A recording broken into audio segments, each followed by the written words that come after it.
अस्सलाम वालेकुम। आज की ये रात कोई आम रात नहीं बल्कि बरकतों और मग़फ़िरत की रात है, जिसे हम शब बारात कहते हैं। ये वो रात है जिसमें हमारे अमाल का हिसाब लिखा जाता है, दुआएं कबूल की जाती हैं और रहमतों के दरवाजे खोल दिए जाते हैं। आइए जानते हैं कि हमने इस रात किस तरीके से इबादत करनी है। आपको बताएंगे कि आपने किस तरीके से नवाफिल को अदा करना है, उसका तरीक़ाकार क्या है। आपने मुकम्मल वीडियो को देखना है और दूसरों तक भी इस वीडियो को लाज़मी शेयर करना है। शब बारात के ख़ास 6 नफ़ल पढ़ने का तरीका तवज्जो के साथ समझ लें। शब बारात आने से पहले ख़ुद भी इसको सीख लें और दूसरों के साथ शेयर भी कर लें।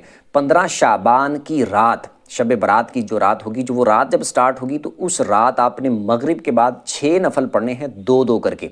पहले 2 में आपने नियत करनी है कि ए अल्लाह, इन 2 नफ़लों की बरकत से मुझे दराज़ी उम्र बिल खैर अता फरमा। अल्लाह अकबर कह के नमाज़ स्टार्ट करनी है। सुबहानक अल्लाह पढ़ें पहली रकत में, फिर अल्हम्दुलिल्लाह, फिर उसके बाद कुल हुवल्लाह पढ़ लें 3 बार।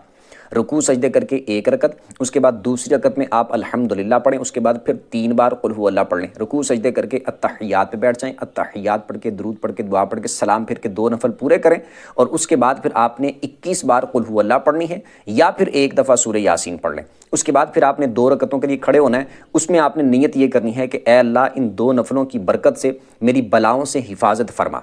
उसके बाद आपने उसी तरह सेम जिस तरह पहले मैंने बताया 2 नफ़ल पढ़ने हैं, सेम उसी तरीके के मुताबिक।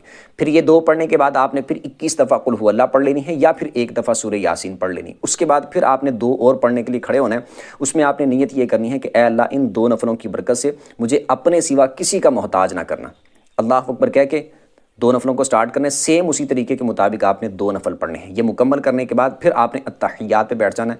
मतलब कि ये मुकम्मल कर लिया तो उसी हालत में बैठे बैठे फिर आप उसके बाद कुल हुवल्लाह पढ़ लें या फिर 21 दफ़ा कुल हुवल्लाह या फिर सूरह यासीन पढ़ लें। उसके बाद अल्लाह की बारगाह में दुआ करें, इंशाअल्लाह की फ़ज़ल से